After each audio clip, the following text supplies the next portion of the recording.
Hello ಎಲ್ಲರಿಗೂ ನಮಸ್ಕಾರ. Welcome to my YouTube channel ಕನ್ನಡತಿಯ ಕಥಾಸುಧೆ. ನಾನು ನಿಮ್ಮ ರೂಪ ಕನ್ನಡತೆ. ದಯಮಾಡಿ ಲೈಕ್ ಮಾಡಿ, ಕಮೆಂಟ್ ಮಾಡಿ, ಇತರರಿಗೂ ಶೇರ್ ಮಾಡಿ.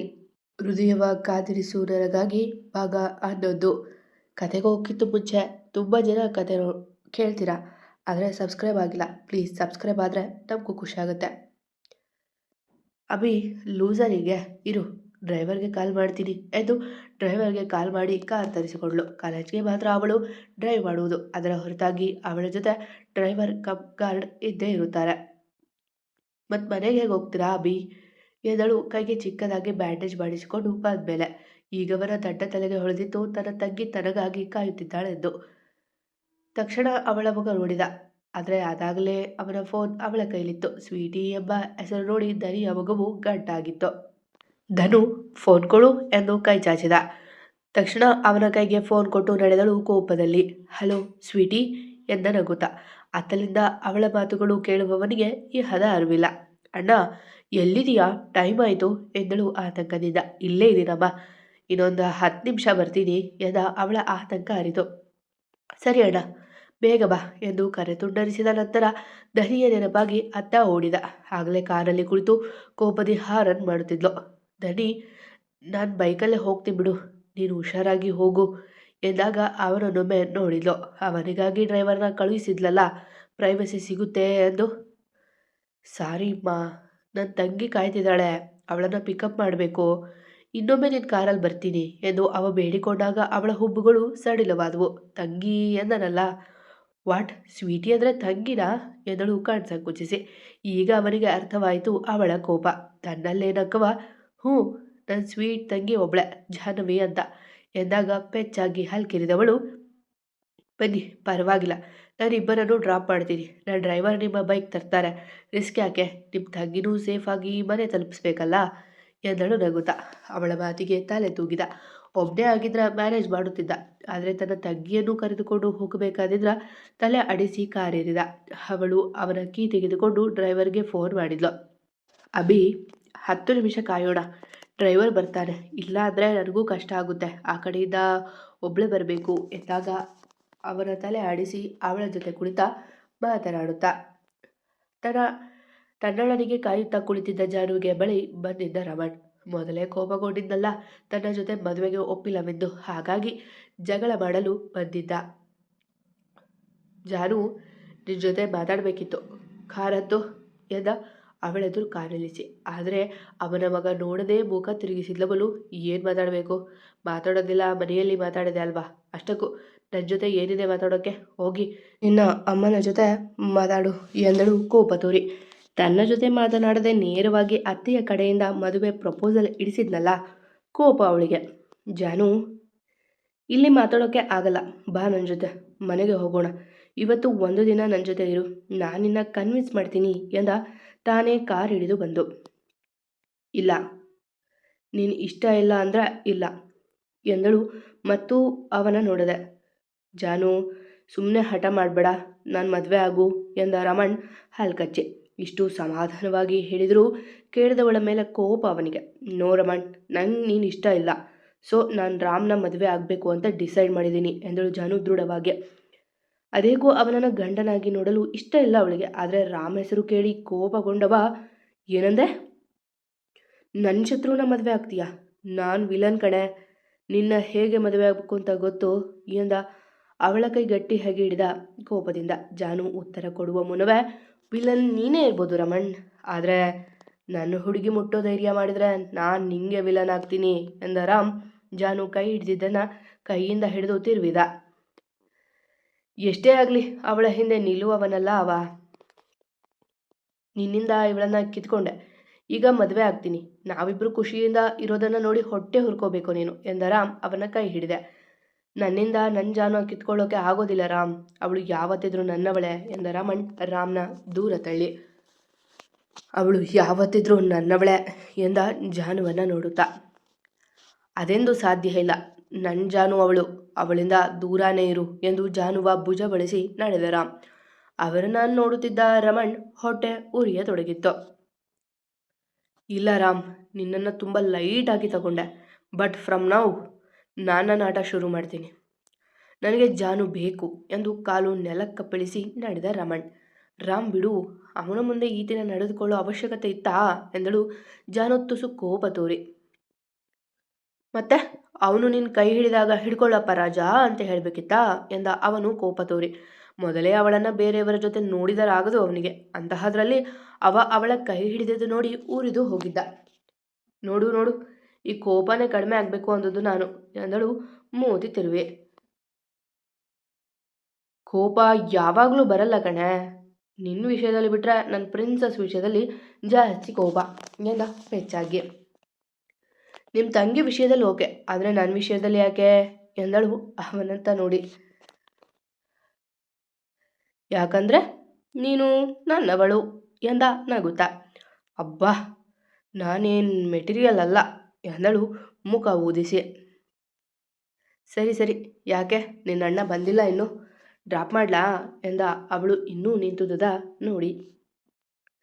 10 ನಿಮಿಷ ಅಂತ ಹೇಳಿದ್ದ, ಇನ್ನೂ ಬಂದಿಲ್ಲ, ನೀನು ಹೋಗು ಪರವಾಗಿಲ್ಲ ಎಂದಳು ಅವನನ್ನು ನೋಡಿ.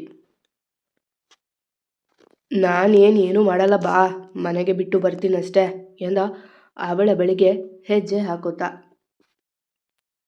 ಸುಮ್ಮನೆ ಹೋದರೆ ಸರಿ, ಇವಾಗ ಕಲ್ಲು ತಗೊಂಡು ಹೊಡಿತೀನಿ ಎಂದು ಸುತ್ತಲೂ ನೋಡುವಷ್ಟರಲ್ಲಿ ಧನಿಯ ಕಾರ್ ಬಂದು ನಿಂತಿತ್ತು.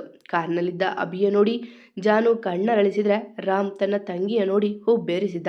ಅಣ್ಣ ಎಂದು ಅಭಿಯ ಕೈ ನೋಡಿದ ಜಾನು ಕಣ್ ತುಂಬಿಕೊಂಡ್ಳು. ಸ್ವೀಟಿ, ಏನಾಗಿಲ್ಲ ಕಣೋ, ಜಸ್ಟ್ ಸ್ಕಿಡ್ಡಾಗಿ ಬಿದ್ದೆ ಅಷ್ಟೇ ಎಂದ ಅವಳ ಕಣ್ಣೀರು ನೋಡಿ. ಇದೇ ಆಗೋಯ್ತು ನಿಂದು, ಇನ್ಮೇಲೆ ನೀನು ಬೈಕ್ ಓಡಿಸೋದು ಬೇಡ ಎಂದಳು ಅವನ ಕೈ ಹಿಡಿದು. ಇಬ್ಬರ ಪ್ರೀತಿ ನೋಡುತ್ತಾ ತನ್ನಣ್ಣನ ನೋಡಿದ್ಲು ದನಿ. ಅವನ ಕಣ್ಣುಗಳು ಜಾನುವನ್ನೇ ನೋಡುತ್ತಿತ್ತಲ್ಲ.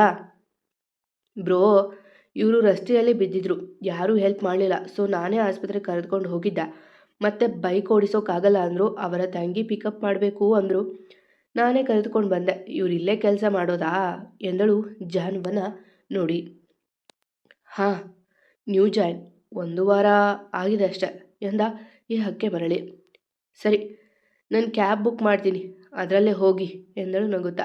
ಅಣ್ಣನಿಗೆ ಅನುಮಾನ ಬರಬಾರ್ದಲ್ಲ. ಈಗ ಜಾನು ಧನಿಯ ನೋಡಿದ್ಲು. ಹೌದು, ಧನಿ ಧನು ಇಬ್ಬರು ಒಂದೇ ರೂಪ, ಅದೇಗೆ ಇಷ್ಟು ಹೋಲಿಕೆ ಎಂದು ಯೋಚಿಸುವವಳ ನೋಡಿ ಜಾನುನ ಮತ್ತೆ ಅವರನ್ನು ನಾನು ಡ್ರಾಪ್ ಮಾಡ್ತೀನಿ ಪ್ರಿನ್ಸಸ್, ನೀನು ಮನೆಗೆ ಹೋಗು, ಟೈಮ್ ಆಗಿದೆ ಅಲ್ವಾ ಎಂದಾಗ ತಲೆ ಆಡಿಸಿ ತನ್ನವನ ನೋಡಿದ್ಲು ಧನಿ. ಹೋಗಿ ಬರುವೆ ಎಂಬಂತೆ ಅವನು ಕಣ್ಮಿಟುಕಿಸಿ ಒಪ್ಪಿಗೆ ಕೊಟ್ಟ. ಓಕೆ ಬಾಯ್ ಎಂದು ಹೊರಟವಳ ಕೈ ಹಿಡಿದು, ನನ್ನ ಅಣ್ಣನಿಗೆ ಮರುಜನ್ಮ ಕೊಟ್ಟಿದ್ದಕ್ಕೆ ಥ್ಯಾಂಕ್ ಯು ಧನು ಅವರೇ ಎಂದಳು ಜಾನು. ಅವಳ ಮಾತು ವಿಚಿತ್ರ ಅನಿಸಿದ್ರು ಒಪ್ಪಿದ ಧನಿ ಇಟ್ಸ್ ಓಕೆ ಎಂದು ಹೊರಟಾಗ ರಾಮ್ ಕಾರ್ ಏರಿದ್ರು. ಜಾನ್ ಅಭಿ ಪಯಣ ಜಾನುವಿನ ಊರಿನತ್ತ ನಡೆದಿತ್ತು. ಸರ್, ನಿಮಗೆ ತೊಂದರೆ ಆಯ್ತೇನೋ ಎಂದ ಅಭಿ. ಸ್ವತಃ ಬಾಸ್ ತನ್ನ ಎಂಪ್ಲಾಯ್ ಡ್ರಾಪ್ ಮಾಡಲು ಬರುತ್ತಿದ್ದರೆ ಅವನಿಗೆ ಕಸಿವಿಸಿ. ಅದಕ್ಕೂ ಹೆಚ್ಚಾಗಿ ಧನಿಯ ಜೊತೆ ಬರಬೇಕಿತ್ತವ. ಅವಕಾಶ ಕೈ ತಪ್ಪಿದ್ದಕ್ಕೆ ಬೇಸರ ಅವನಿಗೆ. ಹಾಗೇನೂ ಇಲ್ಲ, ನೀವು ನೋಡ್ಕೊಂಡು ಟ್ರೈ ಮಾಡಬೇಕಲ್ವಾ, ನೀವಿಬ್ಬರು ಜೊತೆಗೆ ಇದ್ದಾಗ ಹೀಗಾಗಿದ್ರೆ ಎಂದ ಅವನ ನೋಡಿ. ಪಾಪ, ಇವ ಜಾನು ಜೊತೆ ಹೋಗುವುದಕ್ಕಾಗಿ ಅವನಿಗೆ ಭಯ ಪಡಿಸುತ್ತಿದ್ದಾನೆ. ಹೌದು, ಅದು ಸ್ವೀಟಿ ಬಗ್ಗೆನೇ ಯೋಚನೆ ಮಾಡ್ತಿದ್ದೆ, ಸಿಗ್ನಲ್ ಬಿಟ್ಟಿದ್ದು ಗೊತ್ತಾಗಲಿಲ್ಲ ಎಂದ ಬೇಸರದಿಂದ. ಅವನಿಗೆ ತನ್ನ ತಂಗಿಯೇ ಮೊದಲು. ಹೌದಾ, ಅವರ ಬಗ್ಗೆ ಚಿಂತೆ ಮಾಡ್ತಾ ನಿಮಗೆ ಏನಾದರೂ ಆದರೆ ಅವರು ನೆಮ್ಮದಿಯಾಗಿರ್ತಾರಾ? ನೀವು ಚೆನ್ನಾಗಿರ್ಬೇಕು ಮೊದಲು ಎಂದ ಹಿಂದೆ ಕುಳಿತಿದ್ದ ಜಾನುವ ನೋಡಿ. ಅವಳಿಗಂತೂ ರಾಮನ ಹೊಸ ಅವತಾರ ನೋಡಿ ಕಣ್ಣೊಂದು ಹೋಗಿಲ್ಲ ಅಷ್ಟೆ. ಈಗ ಗೌರವ ಬೇರೆ ಕೊಡುತ್ತಿದ್ದಾನಲ್ಲ. ಹಾಂ, ಇನ್ಮೇಲೆ ಹುಷಾರಾಗಿರ್ತೀನಿ ಸರ್ ಎಂದ ತಂಗಿಯ ನೋಡಿ. ನೀವು ಪದೇ ಪದೇ ಸರ್ ಅನ್ಬೇಡಿ, ನಾನು ಜಾನುಗಷ್ಟೇ ಬಾಸ್, ನಿಮಗಲ್ವಲ್ಲ ರಾಮ್ ಅನ್ನಿ ಎಂದ ನಗುತ್ತಾ. ತಂಗಿಗೆ ಕಾಳು ಹಾಕುವುದಲ್ಲದೆ ಅಣ್ಣನನ್ನೂ ಈಗಲೇ ತನ್ನತ್ತ ಮಾಡಿಕೊಳ್ಳುತ್ತಿದ್ದಾನವ. ಸರಿ ರಾಮ್, ನೀವು ಅಷ್ಟೇ ಅಭಿ ಅನ್ನಿ ಸಾಕು ಎಂದ ನಗುತ್ತಾ. ನಂತರ ದಾರಿ ಉದ್ದಕ್ಕೂ ಅದು ಇದು ಮಾತನಾಡಿದರು ಇಬ್ಬರು. ರಾಮ್ಗೆ ಅಭಿ, ಅಭಿಗೆ ರಾಮ್ ತುಂಬ ಇಷ್ಟವಾಗಿದ್ರು. ಸರಿ ಅಭಿ, ನೀವು ಹೋಗಿ ಬನ್ನಿ, ನಾನಿವಾಗ ಮನೆಗೆ ಬರೋಕ್ಕಾಗಲ್ಲ ಎಂದ ರಾಮ್ ಕಾರನ್ನು ಊರಿನ ಆಚೆ ನಿಲ್ಲಿಸಿ. ಇಲ್ಲಿ ತನಕ ಬಂದಿದ್ದೀರಾ, ಮನೆಗೆ ಬನ್ನಿ ಎಂದು ಕರೆದ ಅಭಿ. ಇಲ್ಲ, ಅರ್ಜೆಂಟ್ ಕೆಲಸವಿದೆ, ಇನ್ನೊಮ್ಮೆ ಬರ್ತೀನಿ ಎಂದವನ ಕಂಗಳು ಇದ್ದದ್ದು ಜಾನುವಿನ ಮೇಲೆಯೇ. ಆದರೆ ಅವಳಂತೂ ಅವನನ್ನು ನೋಡುತ್ತಲೇ ಉಳಿದು ಬಿಟ್ಟಿದ್ದಾಳೆ. ಹೋಗಿ ಬರ್ತೀನಿ ಎಂದ ಅವಳ ನೋಡಿ. ಅವಳೇ ಕರೆಯಲೆಂದು ಕಾಯುತ್ತಿದ್ದನೇನು, ಆದರೆ ಅವಳು ಒಂದು ಮಾತನಾಡುತ್ತಿಲ್ಲ. ಸರಿ, ಹುಷಾರು ಎಂದು ಅಭಿಸರಿದಾಗ ಕಾರ್ ಚಲಾಯಿಸಿದ ರಾಮ್. ಅಷ್ಟರಲ್ಲಿ ಬೈಕ್ ಸಹ ಬಂದಿತು. ಅದರ ಮೇಲೆ ಏರಿದ ಇಬ್ಬರು ಮನೆಗೆ ನಡೆದರೆ ರಾಮ್ ಡ್ರೈವರ್ಗೆ ಸೀಟ್ ಬಿಟ್ಟು ತಾನು ಹಿಂದೆ ಕುಳಿತ. ಅಣ್ಣ ತಂಗಿ ಮನೆ ತಲುಪಿದ್ದ ಆಚೆ ಬಂದ ಕುಸುಮ ಮುಖ ಊದಿಸಿಕೊಂಡು ಕುಳಿತರು. ಅಣ್ಣ, ನಾನು ರೆಸ್ಟ್ ಮಾಡ್ತೀನಿ, ನೀನು ಸ್ವಲ್ಪ ಹೊತ್ತು ಮಲಗು, ಟ್ಯಾಬ್ಲೆಟ್ ಎಲ್ಲ ಸರಿಯಾಗಿ ತಗೋಬೇಕು ಎಂದು ಅವನ ಕೈಯಿಂದ ಟ್ಯಾಬ್ಲೆಟ್ ತೆಗೆದುಕೊಂಡಾಗ ಓಡಿ ಬಂದರು ಭೂಮಿಕಾ. ಏನಿದಬಿ ಎಂದರು ಆತಂಕದಿ ಅವನ ಕೈ ಹಿಡಿದು. ಎಲ್ಲ ನಿಮ್ಮದೇ ಮಹಿಮೆ ಎಂದ ಹೊರಟಾಗಿ. ಅವರು ಬಲವಂತ ಮಾಡದಿದ್ರೆ ಅವನು ಜಾನುವಿನ ಮದುವೆಯ ಬಗ್ಗೆ ಯೋಚಿಸುತ್ತಲೇ ಇರಲಿಲ್ವಲ್ಲ. ಏನು ಹೇಳ್ತಿದೀಯಾ, ಸರಿಯಾಗಿ ಹೇಳು ಎಂದರು ಜಯಂ ಹಿಂದೆಯಿಂದ ಬಂದು. ನೀವು ನನ್ನ ಸ್ವೀಟಿ ಬಗ್ಗೆ ಹೇಳಿದ ಯೋಚನೆ ಮಾಡ್ತಾ ಹೋಗ್ತಿದ್ದೆ, ಆಗ ಯಾರೋ ಕಾರವರು ಡ್ಯಾಶ್ ಹೊಡೆದ್ರು ಅಷ್ಟೆ ಎಂದ ಅವರ ನೋಡಿದೆ. ಅಣ್ಣ, ಇವಾಗ ಅದೆಲ್ಲ ಯಾಕೆ, ಬಾ ಎಂದು ನಡೆದಳು ಜಾನು. ಹೆಚ್ಚಿನ ಮಾತು ಬೇಡವಾಗಿತ್ತು ಅವಳಿಗೆ. ಸರಿ ಎಂದು ಸುಮ್ಮನಾದ ಅಭಿ. ತಂಗಿ ಹೇಳಿದ ಮೇಲೆ ಏನು ಹೇಳಲಾರ ಅವ. ಅವನ ರೂಮಿಗೆ ಬಿಟ್ಟು ತಾನು ತನ್ನ ಕೋಣೆಗೆ ನಡೆದಳು ಜಾನು. ಬಟ್ಟೆ ತೆಗೆದುಕೊಂಡು ಬಾತ್ರೂಮ್ ಹೊಕ್ಕವಳು ಫ್ರೆಶ್ ಆಗಿ ಬಟ್ಟೆ ಬದಲಿಸಿ ಕನ್ನಡಿ ಮುಂದೆ ನಿಂತಳು. ಎಲ್ಲರೂ ಪ್ರೀತಿ ಹೇಳ್ಕೊಂಡು ಐ ಲವ್ ಯು ಜಾನು, ಮದುವೆ ಆಗೋಣ ಅಂದರೆ ಈ ಪುಣ್ಯಾತ್ಮ ಮದುವೆ ಆಗೋಣ, ಮನೆಯವರ ಬಳಿ ಮಾತಾಡ್ತೀನಿ ಅನ್ನುತ್ತೆ ಎಂದು ರಾಮ್ನ ನೆನೆದು ಬೈಯುತ್ತಿದ್ದವಳಿಗೆ ಕನ್ನಡಿಯಲ್ಲಿ ಅವನದೇ ಬಿಂಬ ಕಂಡಾಗ ತಿರುಗಿ ನೋಡಿದ್ಲು.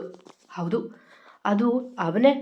ರಾ ಎಂದು ನೋಡಿದ ಆಶ್ಚರ್ಯಕ್ಕೆ ರಾಮ್ ಎಂದು ಅರಚುತ್ತಿದ್ದವಳ ಬಾಯಿ ಮುಚ್ಚಿದನವ.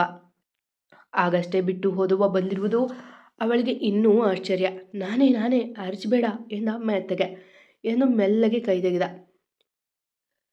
ಅವನು ಕೈ ತೆಗೆದ ತಕ್ಷಣವೇ ಅದಕ್ಕೆ ಕಾಯುತ್ತಿದ್ದವಳು, ರಾಮ್, ಇಲ್ಲೇನು ಮಾಡ್ತಿದ್ದೀರಾ ಎಂದು ಪಿತುದನಿಯಲ್ಲಿ ಕೇಳಿದ್ಲು. ಅಪ್ಪ ಅಮ್ಮ ಕೇಳಿಸ್ಕೊಂಡ್ರೆ ತುಂಬ ಕಷ್ಟವಲ್ಲ ಅವಳ ಜೀವನ. ನೀನಂತೂ ಮನೆಗೆ ಕರೆಯಲಿಲ್ಲ, ಅದಕ್ಕೆ ನಾನೇ ಕಾಂಪೌಂಡ್ ಹಾರಿ ನಿನ್ನ ರೂಮ್ ಹುಡುಕಿ ಬಂದೆ ಎಂದ ಕಣ್ಮುಟುಕಿಸಿ.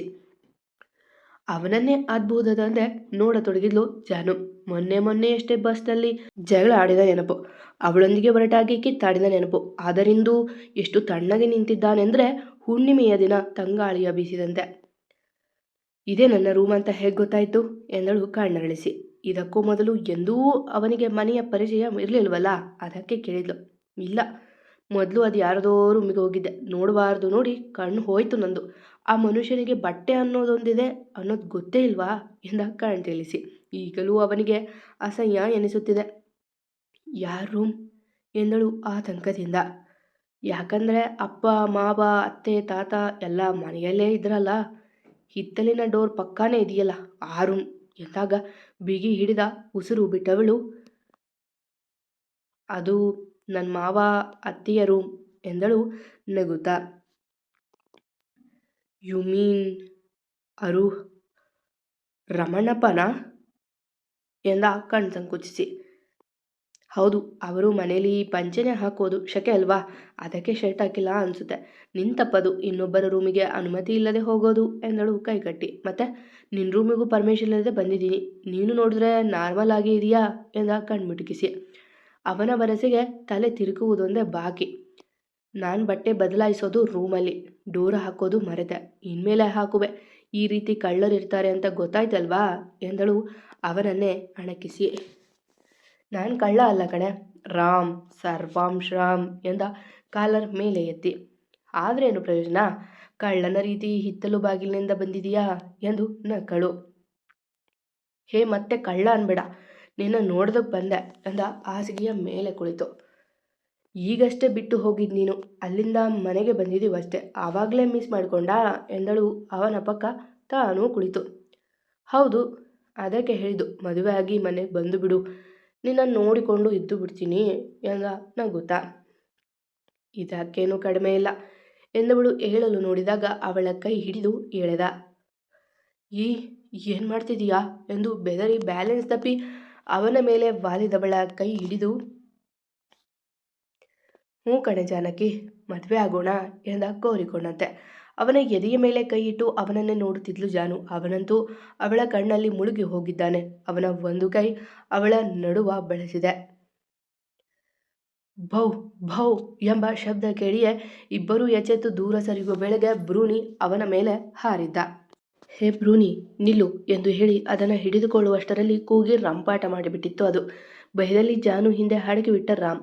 ಏನಾಯಿತು ಜಾನು ಎಂದು ಜಯಂತ್ ಅವರು ಕೂಗಲು, ಏನಿಲ್ಲಪ್ಪ, ಜಿರ್ಲೆ ಹಿಡಿಯೋಕೆ ಕೂಗ್ತಿದೆ ಎಂದವಳು ಆತಂಕದಿ ರಾಮ್ ಕೈ ಹಿಡಿದು, ಅಯ್ಯೋ ರಾಮ್, ನೀನು ಇಲ್ಲಿರು ಎಂದು ಬಾತ್ರೂಮ್ಗೆ ಅಟ್ಟಿದ್ಲು ಅವಳನ್ನು. ಬ್ರೂನಿ, ನಿಂಗೆ ಯಾವಾಗ ಏನು ಮಾಡಬೇಕು ಅಂತ ಗೊತ್ತಾಗಲ್ಲ ಎಂದು ಬೈದು ಅದನ್ನು ಆಚೆ ಬಿಟ್ಟು ಒಳಗೆ ಬರುವಾಗ, ಜಾನು, ನನ್ನ ರೂಮಲ್ಲಿ ನಲ್ಲಿ ರಿಪೇರಿ ಆಗಿದೆ, ನಿನ್ನ ಬಾತ್ರೂಮಲ್ಲಿ ಸ್ನಾನ ಮಾಡ್ತೀನಿ ಎಂದು ಬಟ್ಟೆ ಹಿಡಿದು ಬಂದಿದ್ದ ಅಭಿ. ಅಣ್ಣ, ಇವಾಗ ನಾನು ಹೋಗಬೇಕು, ಇನ್ನೊಂದು ಸ್ವಲ್ಪ ಹೊತ್ತು ನೀನು ಹೋಗುವಂತೆ ಎಂದಳು ಭಯದಿಂದ. ಇಲ್ಲ ಕಣೋ, ನಾನು ಮಾಡಿ ಬರ್ತೀನಿ, ಊಟ ಮಾಡಿ ಮಲಗಿ ಬಿಡುವೆ ಎಂದು ಅವ ಬಾತ್ರೂಮ್ ಕಡೆಗೆ ನಡೆದಾಗ, ಬೇಡ ಅಣ್ಣ ಎಂದು ಕೂಗಿದಳು ಅವನು ಡೋರ್ ತೆಗೆಯುವ ಮುನ್ನ. ಅಭಿ ಗಾಬರಿಯಿಂದ ಅವಳ ನೋಡಲು, ಸ್ನಾನ ಮಾಡೋದು ಬೇಡ ಅಣ್ಣ, ಕೈ ಗಾಯ ಆಗಿದೆ ಎಂದವಳ ಕಡೆಗೆ ಮುಖ ಮಾಡಿ, ಪರವಾಗಿಲ್ಲ ಕಣೋ, ಸ್ನಾನ ಮಾಡದೆ ನನಗೆ ನಿದ್ದೆ ಬರಲ್ಲ ಎಂದು ಬಾತ್ರೂಮ್ ಡೋರ್ ತೆಗೆದೇ ಬಿಟ್ಟಿದ್ದ ಅಭಿ. ಅಣ್ಣ ಎಂದಳು ಜಾನು ಭಯದಿ. ತಕ್ಷಣ ಅವಳತ್ತ ತಿರುಗಿದ. ಅವಳಂತೂ ನಡುಗುತ್ತಾ ನೋಡುತ್ತಿದ್ರೆ ಅಲ್ಲೇ ಸ್ಟನ್ ಆಗಿದ್ದ ರಾಮ್ ತಕ್ಷಣ ಓಡಿ ಬಂದು ಅಭಿ ಹಿಂದೆ ನಿಂತ. ಏನಾಯ್ತು ಸ್ವೀಟಿ ಎಂದ ಅಭಿ ಭಯದಿಂದ. ಒಮ್ಮೆಲೆ ಅರಿಸಿದವಳ ನೋಡಿ ಹೆದರಿಕೆ ಆಗಿತ್ತು ಅವನಿಗೂ. ಅದು ಅದು ಗೀಸರ್ ಆನ್ ಮಾಡಿಲ್ಲ ಎಂದಳು ಹೆದರುತ್ತಲೇ. ಅಲ್ಲಲ್ಲ, ಅವಳ ಕಣ್ಣೆಲ್ಲ ರಾಮನ ಮೇಲಿದ್ರೆ ರಾಮ್ ಮಾತ್ರ ಅಭಿಯ ತಲೆಯ ಮೇಲೆ ಕೈ ಆಡಿಸುತ್ತಾ ತಮಾಷೆ ಮಾಡುತ್ತಿದ್ದ. ಅಷ್ಟೇನಾ, ಈ ಬೇಸಿಗೆಯಲ್ಲಿ ಯಾರಮ್ಮ ಬಿಸಿ ನೀರು ಉಪಯೋಗಿಸ್ತಾರೆ, ನನಗೆ ತಣ್ಣೀರು ಸಾಕು ಎಂದವ ನಗುಮುಖದಿ ನಡೆದ ಒಳಗೆ. ತಕ್ಷಣ ಅವನ ಕೈ ಹಿಡಿದು ತನ್ನಿಂದ ಎಳೆದುಕೊಂಡಳು. ಹಾ ಅಣ್ಣ, ನಿನ್ನ ಸೋಪು ಶಾಂಪು ತರ್ತೀನಿ, ನೀರಾನ್ ಮಾಡು ಎಂದಾಗ, ಹೂಮಾ ಎಂದು ಕೂಗಿದ ಒಳಗಿನಿಂದಲೇ. ತಕ್ಷಣ ಅವನನ್ನು ಗೋಡೆಗೆ ಒರಗಿಸಿದವಳು, ಯಾರು ಕೇಳಿ ಬಂದೆ ನೀನು, ಈಗ ನೋಡು ನನ್ನ ಪರದಾಟ, ನಿನ್ನಿಂದ ನಾನು ಅಪರಾಧಿ ಆಗ್ತೀನಿ, ಅತ್ತೆ ನೋಡಿದರೆ ಮುಗೀತು ಎಂದಳು ಭಯದಿಂದ. ಯಾರು ಹೇಳಿದ್ದು ನಿಂಗೆ ಬರೋಕೆ ಎಂದವಳಿಗೆ ಅರಿವಿಲ್ಲ ಅವನ ತೀರ ಸಮೀಪ ಇರುವುದು. ಅವಳ ನಡುವ ಹಿಡಿದಿದ್ರೆ ಅವಳ ಕೈ ಅವನ ಎದೆಯ ಮೇಲಿತ್ತು. ಒಂಚೂರು ಅವನ ಹತ್ತಿರ ಸರಿದರೂ ಅವನ ತುಟಿ ಅವಳ ತುಟಿ ಕಂಟುತ್ತಿತ್ತು. ಆದರೆ ಅವಳ ಅರಿವಿಗೆ ಬಂದಿಲ್ಲ ಇನ್ನು. ಅವ ಮಾತ್ರ ತನ್ನವಳ ಸೌಂದರ್ಯ ನೋಡುತ್ತಾ ಮೈ ಮರೆತು ಬಿಟ್ಟಿದ್ದಾನೆ. ಹೇಳು, ಯಾಕೆ ಬಂದೆ ಎಂದಳು ಕೋಪದಿಂದ. ಅಭಿ ನೀರು ಬಿಟ್ಟಿದ್ರಿಂದ ಅವನಿಗೆ ಇವರ ಮಾತು ಕೇಳುತ್ತಿರಲಿಲ್ಲ. ರಾಮ್ ಎಂದು ಅವಳು ಒಂಚೂರು ಮುಂದೆ ಸರಿಯಲು ಹೊರಟಾಗ ತಕ್ಷಣ ಅವಳನ್ನು ತಡೆದವ, ಒಂದು ನಿಮಿಷ, ಮತ್ತೆ ನನ್ನಿಂದ ತಪ್ಪಾದರೆ ಬೈಯೋ ಹಾಗಿಲ್ಲ ಎಂದ ಅವಳ ನೋಡಿ ತನ್ನ ಸ್ಥಿತಿ ನೆನೆದು ದೂರ ಸರಿದ್ಲು. ನಾಚಿಕೆ ಮೂಡಿತು ಅವಳ ಕದಪಗಳಲ್ಲಿ. ಸ್ವೀಟಿ ತಂದಮ್ಮ ಎಂದ ಅಭಿ ಒಳಗಿನಿಂದ. ಅದಕ್ಕಾಗಿಯೇ ಕಾದಿದ್ದವಳು ಆ ಅಣ್ಣ ಎಂದು ಓಡಿದ್ಲು. ಒಂದೇ ಉಸಿರಿನಲ್ಲಿ ಓಡಿ ಹೋಗಿ ಸೋಪು ತಂದು ಕೊಟ್ಟವಳು ನಿಮಿಷಗಳವರೆಗೆ ಸುಧಾರಿಸಿಕೊಂಡ್ಳು ತನ್ನನ್ನು ತಾನು. ರಾಮ್, ಇಲ್ಲಿ ಬಾ, ನಾನು ಯಾರಾದರೂ ಇದ್ದಾರ ನೋಡ್ತೀನಿ ಎಂದು ಅವಳ ಕೈ ಹಿಡಿದು ಬಾಗಿಲಲ್ಲಿ ಇಣುಕಿ ನೋಡಿದ್ಲವಳು.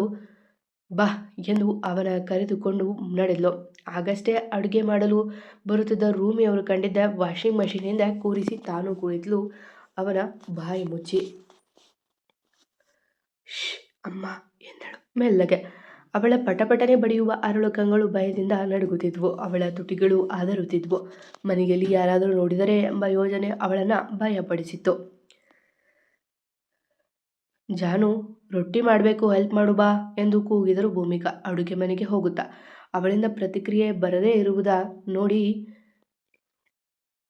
ನನ್ನ ಜೊತೆ ಮಾತಾಡದೇ ಇದ್ರೂ ಪರವಾಗಿಲ್ಲ, ಅಡುಗೆಗೆ ಸಹಾಯ ಮಾಡು ಬಾ ಎಂದರು ಕೂಗಿ. ಅವಳಂತೂ ಭಯವನ್ನೇ ಉಸಿರಾಡುತ್ತಿದ್ದಾಳೆ. ಇನ್ನೆರಡು ಹೆಜ್ಜೆ ಇಟ್ಟರೆ ಹಿತ್ತಲು ಬಾಗಿಲು ಸಿಗಲು ಅವಳಿಗೆ ಸೊಕ್ಕು.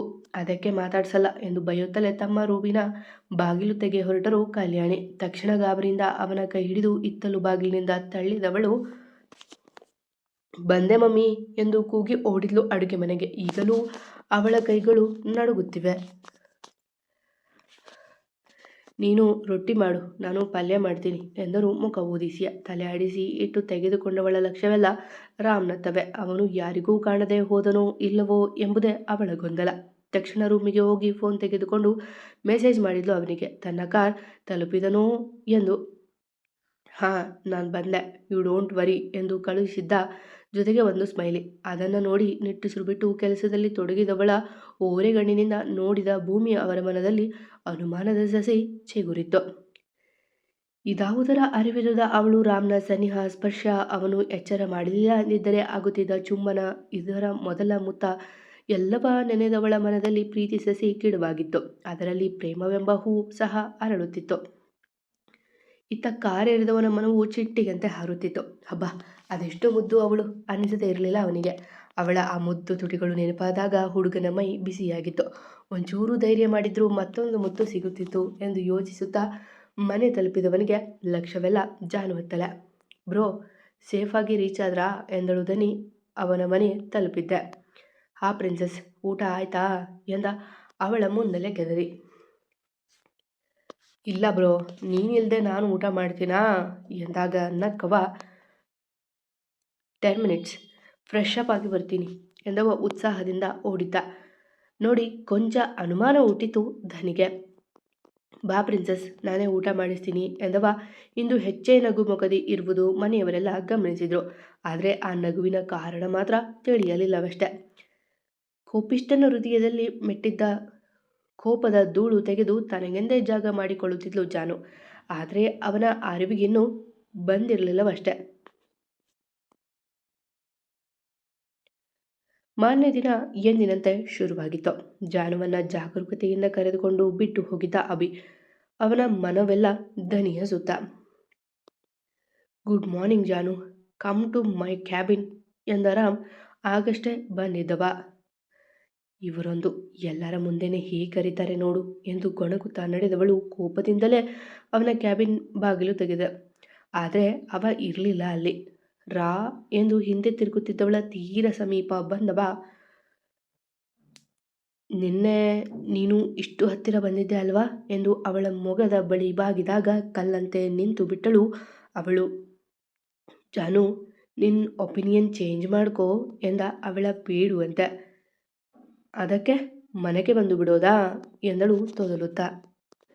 ನೀನು ಒಪ್ಪೋದಾದರೆ ಮನೆಯವರನ್ನೇ ಕೇಳ್ತೀನಿ, ಅದಕ್ಕೇನು ಎಂದ ಅವಳ ಮುಂಗುರುಳು ಸರಿಸಿ. ಅವಳ ತಲೆಗೊಂದು ತುಂಟ ಯೋಜನೆ ಮೂಡಿದಾಗ, ಸರಿ, ಆದರೆ ಒಂದು ಟಾಸ್ಕ್ ಇದೆ ಎಂದಳು ಕೈ ಕಟ್ಟಿ. ಅಷ್ಟಕ್ಕೆ ಖುಷಿಯಾದವ. ಹೇಳು, ಏನದು ಎಂದ ಅವಳ ನೋಡಿ. ಇವತ್ತು ಯಾರೇ ನಿನ್ನ ಕ್ಯಾಬಿನಿಗೆ ಬಂದು ಮಾತಾಡಿದ್ರು ನೀನು ಹೇಳುವುದಕ್ಕೂ ಕೇಳುವುದಕ್ಕೂ ಇದು ಸಮಯವಲ್ಲ ಅನ್ಬೇಕು, ಆಗುತ್ತಾ ಎಂದಳು ಒಂಟಿ ಹುಬ್ಬು ಹಾರಿಸಿ. ವಾಟ್, ಇದೆಂಥ ಟಾಸ್ಕ್? ನೀನು ಬೇರೆದು ಹೇಳಿದ್ರೆ ಕೇಳ್ತೀನಿ ಎಂದ ಮುಗ ಉದಿಸಿ. ಇಷ್ಟು ಚಿಕ್ಕ ಟಾಸ್ಕ್ ಮಾಡೋದಕ್ಕಾಗೋದಿಲ್ವೇ? ಮದುವೆ ಆದಮೇಲೆ ನಾನು ಏನಾದರೂ ಹೇಳಿದ್ರೆ ಕೇಳ್ತೀಯ ಅನ್ನೋದಕ್ಕೆ ಏನು ಗ್ಯಾರಂಟಿ ಎಂದಳು ಕೈ ಕಟ್ಟಿ. ಅವನು ನಿನ್ನೆ ಕೊಟ್ಟ ಕಾಟಕ್ಕೆ ಉತ್ತರ ಕೊಡಲೆಂದು ಕಾದಿದ್ದಳು ಅವಳು. ಜಾನು, ಟ್ರೈ ಟು ಅಂಡರ್ಸ್ಟ್ಯಾಂಡ್, ಅದು ಬೇರೆ ಇದು ಬೇರೆ ಎಂದ ಅವಳ ಮನ ಒಲಿಸಲು ನೋಡುತ್ತಾ. ನೋನು ಎಂದವಳು ಕೋಪದ ಸೋಗು ಹಾಕಿ ನಿಂತಿದ್ದೆ. ಆಫೀಸ್ ಬಾಯ್ ಬಂದಿದ್ದ ಬಾಗಿಲು ತಟ್ಟಿ. ಸರ್, ಕಾಫಿ ತರಲಾ ಎಂದವ ಕೇಳಿದಾಗ ಜಾನುವಿನ ಮಗ ನೋಡಿದವ ಅವನನ್ನು ನೋಡಿ, ಹೇಳುವುದಕ್ಕೂ ಕೇಳುವುದಕ್ಕೂ ಇದು ಸಮಯವಲ್ಲ ಎಂದಿದ್ದ. ಆ ಹುಡುಗನಿಗಂತೂ ಗಾಬರಿಯಾಗಿತ್ತು. ಸರ್, ಕಾಫಿ ಟೀ ಎಂದು ಮತ್ತೆ ಕೇಳಲು, ಹೇಳುವುದಕ್ಕೂ ಕೇಳುವುದಕ್ಕೂ ಇದು ಸಮಯವಲ್ಲ ಎಂದಿದ್ದ ಮತ್ತೆ. ಆ ಹುಡುಗ ಗಾಬರಿಯಲ್ಲಿ ಓಡಿದ್ರೆ ಜಾನು ತುಟಿ ಬಂಧಿಸಿ ನಗುತ್ತಿದ್ಲು. ಜಾನು, ಸಾಕು ಅಲ್ವಾ ಎನ್ನುವಾಗ ದಯಾನಂದ್ ಅವರು ಬಂದಿದ್ರು ಏನೋ ಕೇಳಲು. ಹೋ ಜಾನು, ಇಲ್ಲಿದೆಯಮ್ಮ, ತೊಂದರೆ ಆಯ್ತಾ ಎಂದವರು ರಾಮ್ನ ನೋಡಿ. ಇದೊಂದು ಫೈಲ್ಗೆ ಸೈನ್ ಆಗಬೇಕಿತ್ತು ಎಂದರು ಫೈಲ್ ತೋರಿಸಿ. ಹೇಳುವುದಕ್ಕೂ ಕೇಳುವುದಕ್ಕೂ ಇದು ಸಮಯವಲ್ಲ ಎಂದ ಅವರ ನೋಡಿ ಇವಳತ್ತ ತಿರುಗಿ. ವಾಟ್ ರಾಮ್, ಇದು ಇಂಪಾರ್ಟೆಂಟ್ ಎಂದರು ಅದನ್ನು ತೋರಿಸಿ. ಹೇಳುವುದಕ್ಕೂ ಕೇಳುವುದಕ್ಕೂ ಇದು ಸಮಯವಲ್ಲ ಎಂದು ಅವನು ಮತ್ತೆ ನುಡಿದಾಗ ನಗು ಹೋಗಿ ಗಾಬರಿಯಿಂದ ನೋಡಿದ ಜಾನು. ಸೈನಂತೆ ಮಾಡಿ ರಾಮ್ ಎಂದಳು ಆತಂಕದಿ. ದಯಾನಂದ್ ಅವರು ಏನಂದುಕೊಳ್ಳುವರೋ ಎಂದು ಅವರ ನೋಡಲು. ಇದು ಸಮಯವಲ್ವಾ, ಓಕೆ, ಅರ್ಧ ಗಂಟೆ ಬಿಟ್ಟು ಬರ್ತೀನಿ ಎಂದು ನಡೆದರು ತುಂಟ ನಗು ಹೊತ್ತು. ಅವರಿಗೂ ಜಾನು ಇಷ್ಟ ಅಲ್ವೇ, ಹಾಗಾಗಿ ಸುಮ್ಮನೆ ಹೋದರು. ನೋಡು, ಟಾಸ್ಕ್ ಕಂಪ್ಲೀಟ್ ಮಾಡ್ತಿದ್ದೀನಿ ಎಂದವನ ಕಣ್ಣಲ್ಲಿ ಕಣ್ಣಿಟ್ಟು. ನಿಮ್ಮ ಕಷ್ಟನ ನೋಡೋಕ್ಕಾಗ್ತಿಲ್ಲ ರಾಮ್ ಎಂದಳು ಜಾನು ಮುದ್ದಾಗಿ. ಅವ ತನಗಾಗಿ ಜೋಕರ್ ಸಹ ಆಗ ಹೊರಟಿದ್ನಲ್ಲ, ಮತ್ತೆ ನನ್ನ ಮದುವೆ ಆಗ್ತೀನಿ ಅಂತ ಹೇಳಿಬಿಡು ಎಂದ ನಗುತ್ತಾ. ಎಲ್ಲೇ ಹೋದರೂ ಅವ ಬಂದ ನಿಲ್ಲುವುದು ಅಲ್ಲಿಗೆ. ನಾನು ಯೋಚನೆ ಮಾಡ್ತಾ ಇದ್ದೀನಿ ಎಂದು ಕೆನ್ನೆ ಮೇಲೆ ಕೈಯಿಟ್ಟು ಯೋಚಿಸುವಂತೆ ನಟಿಸಿದವಳು. ರಾಮ್, ನಿಮ್ಮ ಜೊತೆ ಮದುವೆ ಆಗೋದಕ್ಕೆ ಎನ್ನುವಾಗಲೇ ಓಡಿ ಬಂದಿದ್ದ ಲಕ್ಕಿ, ಅಗ್ರಜ, ನಮ್ಮ ನ್ಯೂ ಬಿಲ್ಡಿಂಗ್ ಎಲ್ಲ ಇಲ್ಲಿಗಲ್ ಅಂತ ಪೊಲೀಸ್ ಸೀಜ್ ಮಾಡಿದ್ರಂತೆ, ನಿಮ್ಮನ್ನು ಅರೆಸ್ಟ್ ಮಾಡೋಕೆ ಬರ್ತಿದ್ದಾರೆ ಎಂದ ಗಾಬರಿಯಿಂದ. ವಾಟ್, ಹೌ ಇಟ್ ಪಾಸಿಬಲ್ ಎಂದ ರಾಮ್ ಕೋಪದಿ ಚೀರುವಷ್ಟರಲ್ಲಿ ಬಂದಿದ್ದರು ಪೊಲೀಸರು. ಇಲ್ಲಿಗಲ್ ಆಗಿ ಗೌರ್ಮೆಂಟ್ ಜಾಗದಲ್ಲಿ ಬಿಲ್ಡಿಂಗ್ ಕಟ್ಟಿರೋದಕ್ಕೆ ನಿಮ್ಮನ್ನು ಅರೆಸ್ಟ್ ಮಾಡ್ತಿದ್ದೀವಿ ಸರ್ವಾಂಶ್ರಾಮ್ ಎಂದು ಅವನ ಮುಂದೆ ಬೇಡಿ ಹಿಡಿದಿದ್ರು. ಈಗ ರಾಮ್ ಪ್ರಳಿಯ ರುದ್ರನೇ ಸರಿ, ಅವನ ಮತ್ತೊಂದು ಅವತಾರ ಜಾನು ನೋಡಲೇಬೇಕೀಗ. ಮತ್ತೆ ಸಿಗುವ. ಕತೆ ಇಷ್ಟ ಆಗ್ತಿದೆ ಅಲ್ವಾ? ಇಷ್ಟ ಆಗಿದ್ರೆ ಕಮೆಂಟ್ ಮಾಡಿ, ಪ್ಲೀಸ್ ಸಬ್ಸ್ಕ್ರೈಬ್ ಮಾಡ್ಕೊಳ್ಳಿ. ಎಂದಿನಂತೆ ನಿಮ್ಮ ಪ್ರೀತಿ, ಕಮೆಂಟ್, ಪ್ರೋತ್ಸಾಹದ ನಿರೀಕ್ಷೆಯಲ್ಲಿ ನಾನು ನಿಮ್ಮ ರೂಪ ಕನ್ನಡತಿ. ಪ್ರೀತಿಯಿಂದ ಕತೆ ಹೇಳಿ ಕೇಳಿ ಪ್ರೋತ್ಸಾಹ ಕೊಡ್ತಿರೋ ಪ್ರತಿಯೊಬ್ಬರಿಗೂ ನನ್ನ ತುಂಬು ಹೃದಯದ ಧನ್ಯವಾದಗಳು. ಹೀಗೆ ಪ್ರೋತ್ಸಾಹ ಕೊಡ್ತಾ ಇರಿ ಆಯಿತಾ?